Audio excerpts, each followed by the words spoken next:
शुरू से अंत तक जीवन संघर्ष ही है। कारागृह में जन्मे कृष्ण, पैदा होते ही रात में यमुना पार कर गोकुल ले जाया गया। तीसरे दिन पुतना मारने आ गई। यहाँ से शुरू हुआ संघर्ष देह त्यागने से पहले द्वारिका डुबोने तक रहा। कृष्ण का जीवन कहता है, आप कोई भी हो, संसार में आए हैं तो संघर्ष हमेशा रहेगा। मानव जीवन में आकर परमात्मा भी सांसारिक चुनौतियों से बच नहीं सकता। कृष्ण ने कभी किसी बात की शिकायत नहीं की, हर परिस्थिति को जिया और जीता। कृष्ण कहते हैं, परिस्थितियों से भागो मत, उसके सामने डटकर खड़े हो जाओ, क्योंकि कर्म करना ही मानव जीवन का पहला कर्तव्य है। हम कर्मों से ही परेशानियों से जीत सकते हैं, स्वस्थ शरीर से ही विजय है। कृष्ण का बचपन माखन मिश्री खाते हुए गुजरा। आज भी भोग लगाते हैं हम, लेकिन ये संकेत कुछ और है। आहार अच्छा हो, शुद्ध हो, बल देने वाला हो।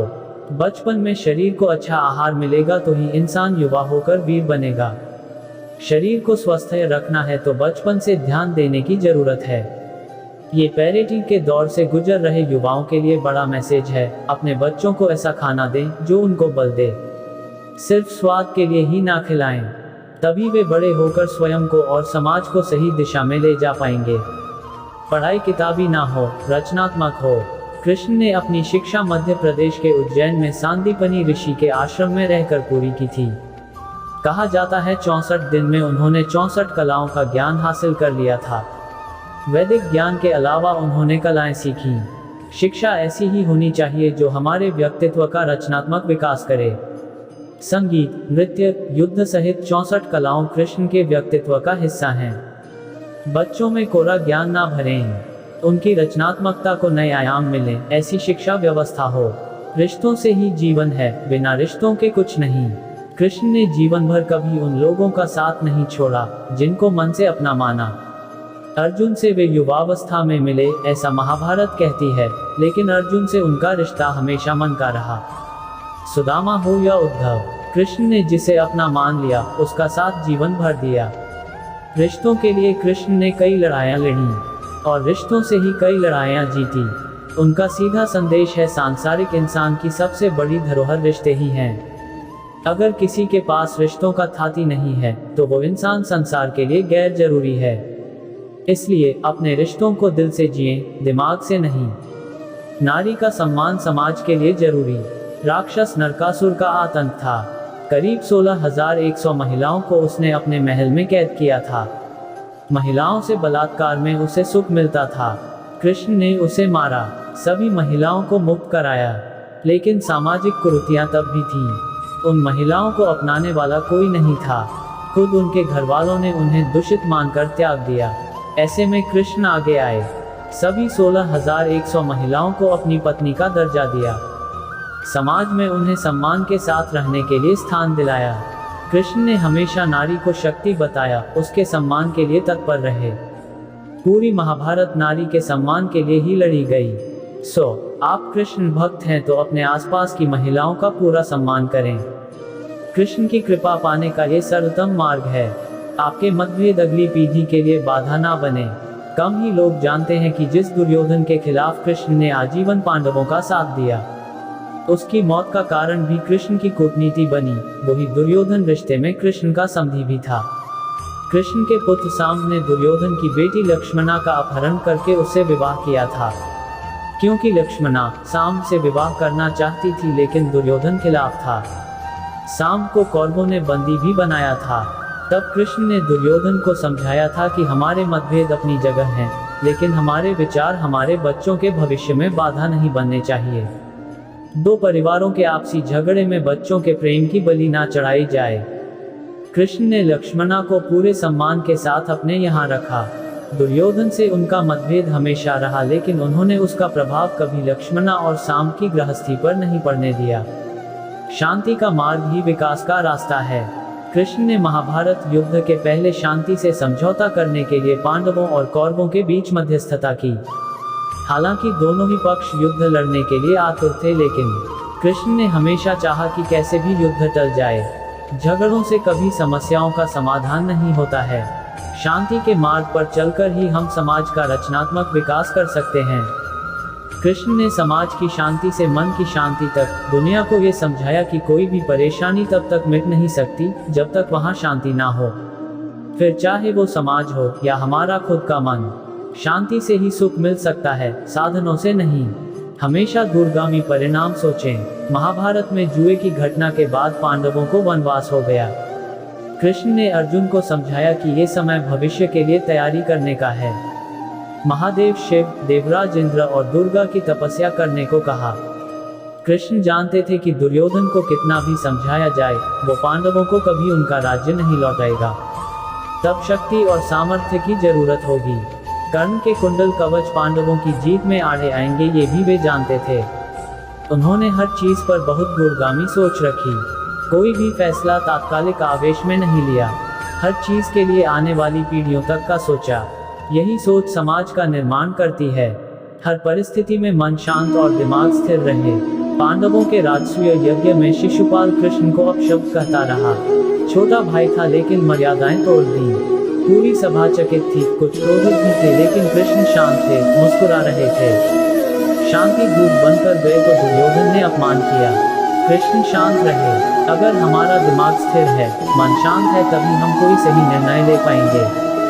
आवेश में हमेशा हादसे होते हैं, ये कृष्ण सिखाते हैं। विपरीत परिस्थितियों में भी कभी विचलित नहीं होने का गुण कृष्ण से बेहतर कोई नहीं जानता। लीडर बने, श्रेय लेने की होड़ से बचें। कृष्ण ने दुनिया भर के राजाओं को जीता था। जहां ऐसे राजाओं का राज था जो भ्रष्ट थे, जैसे जरासंध, लेकिन कभी किसी राजा का सिंहासन नहीं छीना। कृष्ण के पूरे जीवन में कभी ऐसा नहीं हुआ कि उन्होंने किसी राजा को मारकर उसका शासन खुद लिया हो। जरासंध को मारकर उसके बेटे को राजा बनाया, जो चरित्र का अच्छा था। सभी जगह ऐसे लोगों को बैठाया जो धर्म को जानते थे। कभी किंग नहीं बने, हमेशा किंग मेकर की भूमिका में रहे। महाभारत युद्ध में भी खुद हथियार नहीं उठाया। पूरा युद्ध कूटनीति से लड़ा, पांडवों को सलाह देते रहे, लेकिन जीतने का श्रेय भीम और अर्जुन को दिया।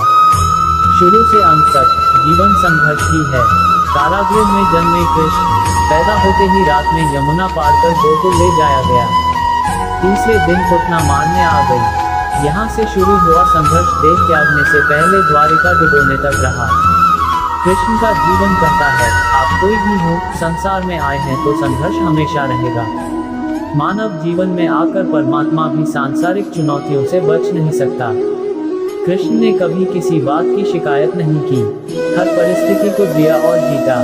कृष्ण कहते हैं, परिस्थितियों से भागो मत, उसके सामने डटकर खड़े हो जाओ, क्योंकि कर्म करना ही मानव जीवन का पहला कर्तव्य है। हम कर्मों से ही परेशानियों से जीत सकते हैं। स्वस्थ शरीर से ही विजय है। कृष्ण का बचपन माखन मिश्री खाते हुए गुजरा। आज भी भोग लगाते हैं हम, लेकिन ये संकेत कुछ और है। आहार अच्छा हो, शुद्ध हो, बल देने वाला हो। बचपन में शरीर को अच्छा आहार मिलेगा तो ही इंसान युवा होकर वीर बनेगा। शरीर को स्वस्थ रखना है तो बचपन से ध्यान देने की जरूरत है। ये पैरेंटिंग के दौर से गुजर रहे युवाओं के लिए बड़ा मैसेज है। अपने बच्चों को ऐसा खाना दें जो उनको बल दे। सिर्फ स्वाद के लिए ही ना खिलाएं, तभी वे बड़े होकर स्वयं को और समाज को सही दिशा में ले जा पाएंगे। पढ़ाई किताबी ना हो, रचनात्मक हो। कृष्ण ने अपनी शिक्षा मध्य प्रदेश के उज्जैन में सांदीपनि ऋषि के आश्रम में रहकर पूरी की थी। कहा जाता है 64 दिन में उन्होंने 64 कलाओं का ज्ञान हासिल कर लिया था। वैदिक ज्ञान के अलावा उन्होंने कलाएं सीखी। शिक्षा ऐसी ही होनी चाहिए जो हमारे व्यक्तित्व का रचनात्मक विकास करे। संगीत, नृत्य, युद्ध सहित 64 कलाओं कृष्ण के व्यक्तित्व का हिस्सा हैं। बच्चों में कोरा ज्ञान ना भरें, उनकी रचनात्मकता को नए आयाम मिले, ऐसी शिक्षा व्यवस्था हो। रिश्तों से ही जीवन है, बिना रिश्तों के कुछ नहीं। कृष्ण ने जीवन भर कभी उन लोगों का साथ नहीं छोड़ा जिनको मन से अपना माना। अर्जुन से वे युवावस्था में मिले, ऐसा महाभारत कहती है, लेकिन अर्जुन से उनका रिश्ता हमेशा मन का रहा। सुदामा हो या उद्धव, कृष्ण ने जिसे अपना मान लिया उसका साथ जीवन भर दिया। रिश्तों के लिए कृष्ण ने कई लड़ाइयाँ लड़ी और रिश्तों से ही कई लड़ाइयाँ जीती। उनका सीधा संदेश है, सांसारिक इंसान की सबसे बड़ी धरोहर रिश्ते ही हैं। अगर किसी के पास रिश्तों का खाती नहीं है तो वो इंसान संसार के लिए गैर जरूरी है। इसलिए अपने रिश्तों को दिल से जिएं, दिमाग से नहीं। नारी का सम्मान समाज के लिए जरूरी। राक्षस नरकासुर का आतंक था। करीब 16,100 महिलाओं को उसने अपने महल में कैद किया था। महिलाओं से बलात्कार में उसे सुख मिलता था। कृष्ण ने उसे मारा, सभी महिलाओं को मुक्त कराया, लेकिन सामाजिक कुरीतियां तब भी थीं। उन महिलाओं को अपनाने वाला कोई नहीं था। खुद उनके घर वालों ने उन्हें दूषित मानकर त्याग दिया। ऐसे में कृष्ण आगे आए, सभी 16,100 महिलाओं को अपनी पत्नी का दर्जा दिया। समाज में उन्हें सम्मान के साथ रहने के लिए स्थान दिलाया। कृष्ण ने हमेशा नारी को शक्ति बताया, उसके सम्मान के लिए तत्पर रहे। पूरी महाभारत नारी के सम्मान के लिए ही लड़ी गई। आप कृष्ण भक्त हैं तो अपने आसपास की महिलाओं का पूरा सम्मान करें। कृष्ण की कृपा पाने का ये सर्वोत्तम मार्ग है। आपके मतभेद अगली पीढ़ी के लिए बाधा ना बने। कम ही लोग जानते हैं कि जिस दुर्योधन के खिलाफ कृष्ण ने आजीवन पांडवों का साथ दिया, उसकी मौत का कारण भी कृष्ण की कूटनीति बनी। वही दुर्योधन रिश्ते में कृष्ण का संगी भी था। कृष्ण के पुत्र सांब ने दुर्योधन की बेटी लक्ष्मणा का अपहरण करके उससे विवाह किया था। क्योंकि लक्ष्मणा सांब से विवाह करना चाहती थी, लेकिन दुर्योधन खिलाफ था। सांब को कौरवों ने बंदी भी बनाया था। तब कृष्ण ने दुर्योधन को समझाया था कि हमारे मतभेद अपनी जगह हैं, लेकिन हमारे विचार हमारे बच्चों के भविष्य में बाधा नहीं बनने चाहिए। दो परिवारों के आपसी झगड़े में बच्चों के प्रेम की बलि ना चढ़ाई जाए। कृष्ण ने लक्ष्मणा को पूरे सम्मान के साथ अपने यहाँ रखा। दुर्योधन से उनका मतभेद हमेशा रहा, लेकिन उन्होंने उसका प्रभाव कभी लक्ष्मणा और सांब की गृहस्थी पर नहीं पड़ने दिया। शांति का मार्ग ही विकास का रास्ता है। कृष्ण ने महाभारत युद्ध के पहले शांति से समझौता करने के लिए पांडवों और कौरवों के बीच मध्यस्थता की। हालांकि दोनों ही पक्ष युद्ध लड़ने के लिए आतुर थे, लेकिन कृष्ण ने हमेशा चाहा कि कैसे भी युद्ध टल जाए। झगड़ों से कभी समस्याओं का समाधान नहीं होता है। शांति के मार्ग पर चलकर ही हम समाज का रचनात्मक विकास कर सकते हैं।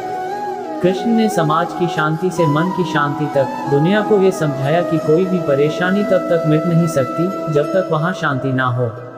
फिर चाहे वो समाज हो या हमारा खुद का मन, शांति से ही सुख मिल सकता है, साधनों से नहीं। हमेशा दूरगामी परिणाम सोचें। महाभारत में जुए की घटना के बाद पांडवों को वनवास हो गया। कृष्ण ने अर्जुन को समझाया कि ये समय भविष्य के लिए तैयारी करने का है। महादेव शिव, देवराज इंद्र और दुर्गा की तपस्या करने को कहा। कृष्ण जानते थे कि दुर्योधन को कितना भी समझाया जाए, वो पांडवों को कभी उनका राज्य नहीं लौटाएगा। तब शक्ति और सामर्थ्य की जरूरत होगी। कर्ण के कुंडल कवच पांडवों की जीत में आड़े आएंगे, ये भी वे जानते थे। उन्होंने हर चीज पर बहुत दूरगामी सोच रखी। कोई भी फैसला तात्कालिक आवेश में नहीं लिया। हर चीज के लिए आने वाली पीढ़ियों तक का सोचा। यही सोच समाज का निर्माण करती है। हर परिस्थिति में मन शांत और दिमाग स्थिर रहे। पांडवों के राजसूय यज्ञ में शिशुपाल कृष्ण को अपशब्द कहता रहा। छोटा भाई था लेकिन मर्यादाएं तोड़ दी। पूरी सभा चकित थी, कुछ क्रोधित भी थे, लेकिन कृष्ण शांत थे, मुस्कुरा रहे थे। शांति दूत बनकर गए तो दुर्योधन ने अपमान किया। कृष्ण शांत रहे। अगर हमारा दिमाग स्थिर है, मन शांत है, तभी हम कोई सही निर्णय ले पाएंगे। आवेश में हमेशा हादसे होते हैं, ये कृष्ण सिखाते हैं। विपरीत परिस्थितियों में भी कभी विचलित नहीं होने का गुण कृष्ण से बेहतर कोई नहीं जानता। लीडर बने, श्रेय लेने की होड़ से बचें। कृष्ण ने दुनिया भर के राजाओं को जीता था। जहां ऐसे राजाओं का राज था जो भ्रष्ट थे, जैसे जरासंध, लेकिन कभी किसी राजा का सिंहासन नहीं छीना। कृष्ण के पूरे जीवन में कभी ऐसा नहीं हुआ कि उन्होंने किसी राजा को मारकर उसका शासन खुद लिया हो। जरासंध को मारकर उसके बेटे को राजा बनाया, जो चरित्र का अच्छा था। सभी जगह ऐसे लोगों को बैठाया जो धर्म को जानते थे। कभी किंग नहीं बने, हमेशा किंगमेकर की भूमिका में रहे। महाभारत युद्ध में भी खुद हथियार नहीं उठाया, पूरा युद्ध कूटनीति से लड़ा। पांडवों को सलाह देते रहे, लेकिन जीतने का श्रेय भीम और अर्जुन को दिया।